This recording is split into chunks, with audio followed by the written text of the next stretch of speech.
তো এখন হয়ে গেছে গিয়া বিকালকুর টাইম প্রায় 6টা বাজে গেছে, 6টা 15 হয়ে গেছে 14। সামনে যেটা বিল্ডিং দেখতে পাচ্ছি এটা হলো গিয়া দেহ হোটেল। এখানে এক রাত করে রেন্ট হলো গিয়া প্রায় 3000 টাকা। গেছিলাম গেটতে ঘুরি আই গেছে উনিয়া দাম। আর বাকি আপনারা হাইওয়ে দেখতে পাচ্ছেন, আর পানি তো এখনো আবো কমিছে না। আপনারা দেখতে পাচ্ছেন সামনে পুরা একদম ক্ষেতর জমিন ডুবাইল। আর ও হলো বিল্ডিং ডে হোটেল।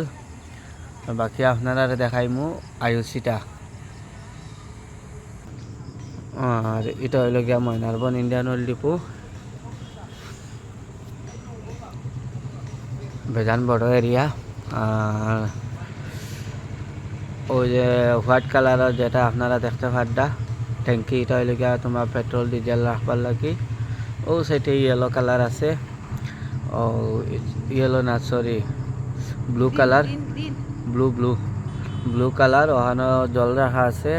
আর বাকি ও সামনেটা হইল গিয়া মন্দির, আয়ুষির মন্দির। আর ও সাইডে ও গাড়ি লোড হয়।